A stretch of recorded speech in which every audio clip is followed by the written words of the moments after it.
Hey there everyone, welcome to Corey Loses for our April and May Q&A video.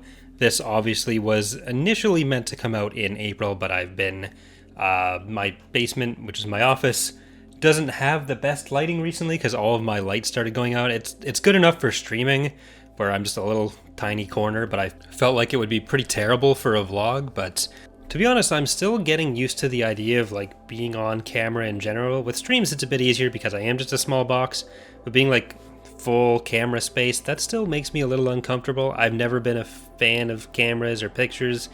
Very few pictures of me exist, but yeah, I'm getting used to it. It is mostly just the lighting right now that is stopping me from doing the vlog videos. Now it's been like 2 months. I'm waiting on some new light bulbs to come that I have some actual control over, because my lighting down here has always been kind of bad.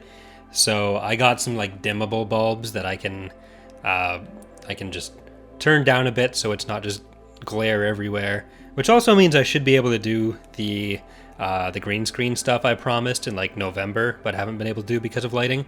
So hopefully that all works out. I probably need like an LED strip, but things are moving for the better quality video. So today we're going to be answering the questions submitted on the Patreon page. We have 3 questions for this month. Next month I am thinking, well, for June, we're going to do the Patreon ones again. There will be a link in the description to Patreon if you would like to support the channel there. And then in July, I'm going to also open it up to some questions from subscribers here, if anyone has any. And then we'll probably alternate a bit, always giving priority to the patron questions. Before we get too far into it, though, I want to give a quick rundown on some of the stuff that either has been changing or that I've been trying to work on in the background. We have all the updated stream graphics, as you may have seen on a lot of our streams over the last couple months. I am still going to be working on some upgraded like notification icons, the actual stream alerts that come up for like follows, subscriptions, donations, all that kind of thing, which the barrier there is mostly just my lack of skill in After Effects and with actual graphic design. Like I've tried a few things. I've got this new logo that you can see that I've been using on the Datapad videos, which is my lower channel, and I'm slowly going to be transitioning towards elsewhere. But there's also been a bit of a shift in some of the content we've been covering.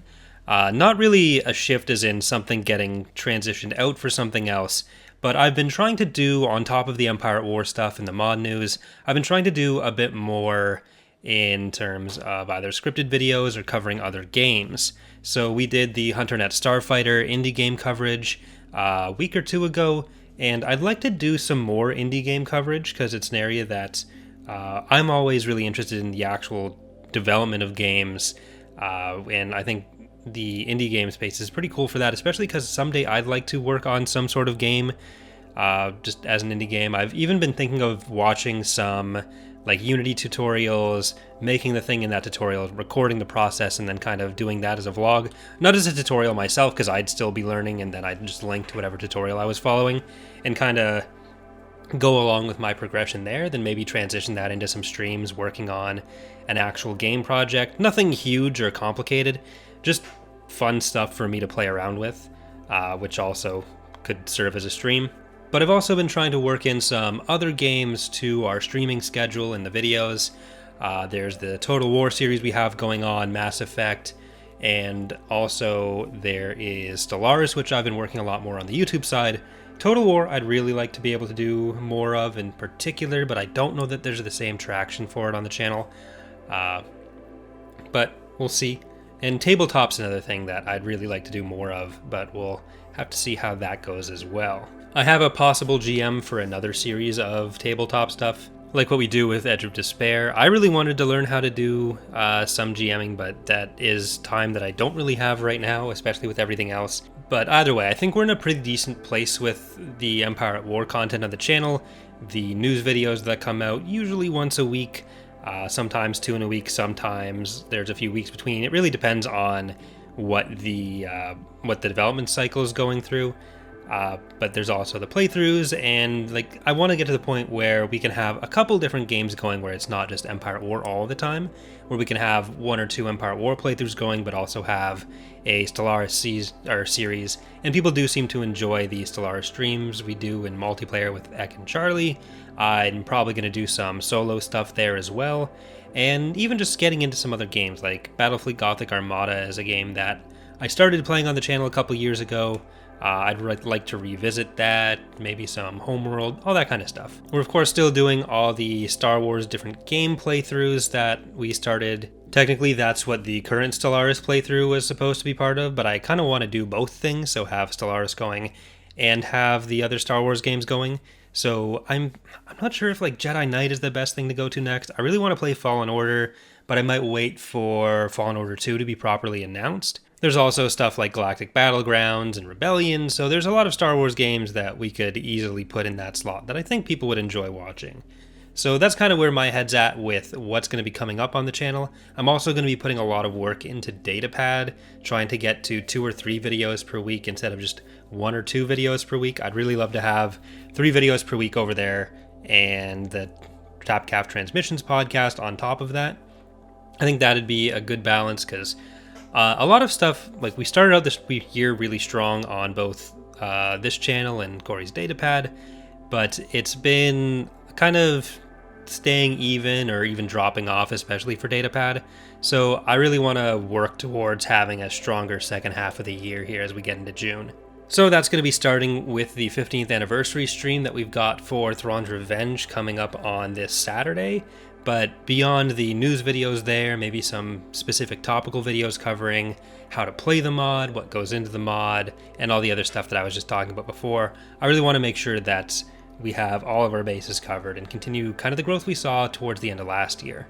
My new goal, which is hopefully not too unreasonable, is to maybe hit 50,000 subscribers here on Corey Loses, and I'm not really sure what's going to happen with Datapad, what would be a reasonable goal there.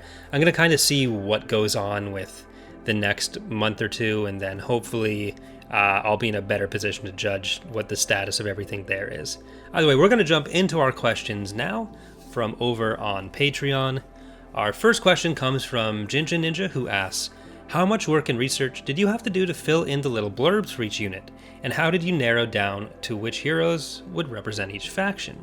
So for a lot of the unit blurbs, it's really just 1 or 2 sentences, so just being passively aware of the stuff we are from having read the Star Wars books that we have or the guides that we have.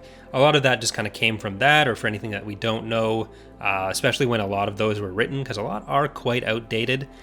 They would have just been either synthesized from Wikipedia information or looking up a specific entry in a book somewhere. So that's generally how that works. It'll vary from unit to unit, but it's not a huge amount of work to do a description for a unit as far as the lore flavor text. When it comes to the actual the stat information on the ship unit cards, we have a bunch of spreadsheets that Nemesis looks at and the actual stats of the ship, and Nemesis does a lot of the work to put all the units and their stats into the description format they have there. So a lot of the documentation that happens with the mod, that's Nemesis going through everything line by line and kind of putting that all together. There's a lot of stuff that he documents for the team as well behind the scenes, and a lot of the in-game stuff that he does. For choosing heroes, it's not something that we're actually super picky with. It depends on the faction again, but for factions like the New Republic and the Galactic Republic, we kind of have a general idea of what people would expect as the core heroes for those factions, so your Lukes, your Obi-Wans, all that kind of thing. And then we try to create mechanics around those superhero-rich factions that allow us to represent a pretty broad variety of heroes. So there's some that are involved in pretty much everything related to an era, that like the ones I just mentioned. There'll be some that are just in specific conflicts or specific books, and usually they'll just show up in whatever Galactic Conquest is built up around that. But with stuff like the Fleet Command staff stuff and similar mechanics to that, we're able to kind of represent a wider array of just whoever gets named somewhere and let people do a bit more of a kind of role-playing element to it. There are some factions, though, where we're really trying to find out, or we really have to stretch to find out who could be a viable hero for them. So a lot of the warlords, for example, they don't show up directly in many books, so we know that they have certain people as leaders, like Artist Kane and the Pterodach brothers, and there may be some people who we know are directly associated with them, like Leonia Tavira for the Greater Maldrude, or some of the corporate heads for Artist Kane's Pentastar alignment from some of the like short RPG blurbs. But for a lot of those factions, we have to kind of look to where were certain characters stationed during the actual Empire, so where would they have potentially splintered off to? That's where a lot of other Imperial Warlord heroes come from. The Ariado Authority has a lot of examples of that, where there's some heroes associated with El Rud, which is a specific planet south of the Ariado Authority that you can take over to get. Then there's some like Shea Hublin that are directly associated, but yeah, there's a lot more reaching there, and a lot of those cases, like the CSA, we end up just kind of using every character who gets named and is still alive in the period, and that kind of creates as fleshed out of a hero roster as we can for them. In some factions, it'll be even harder, and we'll have to probably lean more on generic heroes, so like unnamed heroes, the general or generic fleet commander kind of thing, tied into different government mechanics to have a relatively fleshed out hero roster compared to the other ones. So it really does depend on which faction we're working on, when we're working on them, what's available, and sometimes new information will come out that makes it a bit easier for us. Like the Chiss Ascendancy is one that we're actually probably going to pull a little bit from the new canon with Timothy Zahn's Ascendancy trilogy, because there are a lot of characters there that, even though they're just introduced by new canon, it makes more sense to go with what Timothy Zahn invents rather than what we invent for the exact same purpose. So hopefully that answers your question. Thank you, Ginger Ninja. Next question. We are moving on to Crate Dragon Scrambled Eggs, who says, "Hey there, what do you think are the most powerful messages in Star Wars? Be it in movies, books, etc., meaning in these stories that you find inspiring, or that it resonates with you the most?" So, something that I've always found kind of important within Star Wars is kind of the found family elements of it. So, the circle of friends that are really your true family, even though there's still, of course, the element of like how important it is for your blood family, because obviously there's the connection between Luke and Vader there, but there's still the element of like Luke goes to Vader because he chooses to do that. It's not just because they're directly related, but his relationship with Han and Leia and Chewie, that's so important to him, and that's kind of his family. Even though we obviously find out Leia is his sister, that isn't really something that's clearly on his mind, and hopefully isn't on his mind when they first meet. And you kind of have a similar thing with Obi-Wan and Anakin, and although that ends poorly, we see just how important that relationship is to them. And I know it's controversial, but that's actually why I do like the end of Rise of Skywalker. Even though I didn't like the movie as a whole, I do like that Rey kind of gets adopted into that family with Luke and Leia, who had been mentors to her. I've always been lucky enough that my parents, or very lucky in that my parents were always very supportive of me. I've always been really close with my sister. But growing up, as far as our families were concerned, like we saw a lot of my mom and dad's friends as kind of aunts and uncles, and we'd even call some of our family friends grandparents, our grandparents, and there wasn't quite as much a distinction between friends and family there. And a lot of that came from, I think my mom in particular really believing that her true family were the friends she made as close as she was with her sisters. There had been stuff in the past with my grandparents that really made it important to her to spend the time that she had with the people that were close to her. Luke struggles with what it means for Darth Vader to be his father, but ultimately being born to something doesn't necessarily define who you are. You're not defined by your parents. But that also doesn't mean that you have to just throw someone away for wronging you. It just means it's up to you whether you choose to forgive. And that's actually something that I have a problem with in Star Wars, and a lot of media in general, and there's a lot of kind of religious ideas behind it that I personally disagree with as well.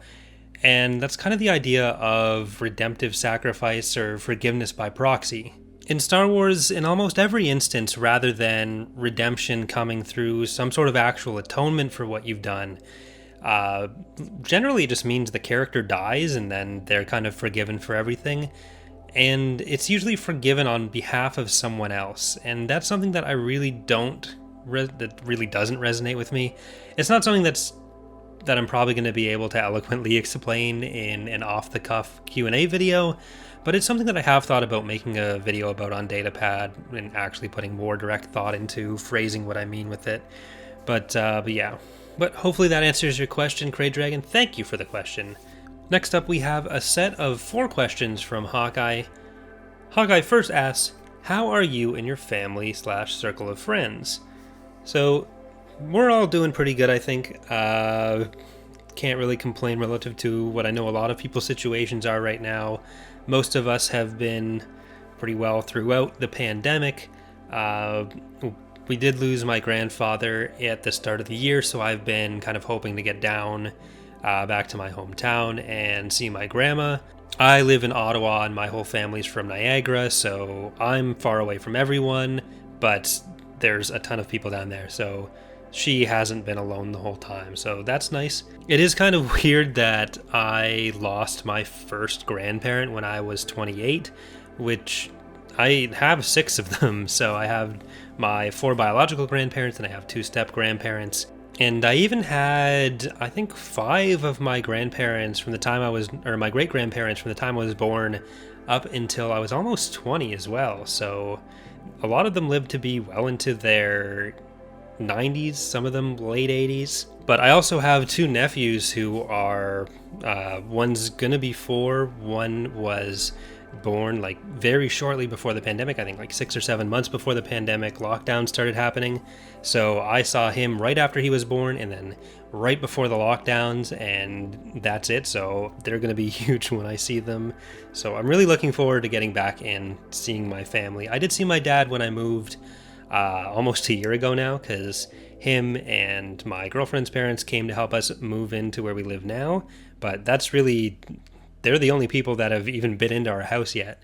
So we've been kind of waiting to show anyone our house and waiting to visit anyone. Like, we've seen literally no one. There was a time when in Ontario you could have like a bubble of 10 people, but even then we didn't do that because Dana had to go into work and we didn't want to risk exposing ourselves or anyone else. So we just kind of chilled at home, and like, I have the luxury of being able to work comfortably from home, and I'll continue to be working from home. Like, it wasn't a big interruption to my life generally, so it's hard for me to complain about my position right now. But yeah, thanks for asking.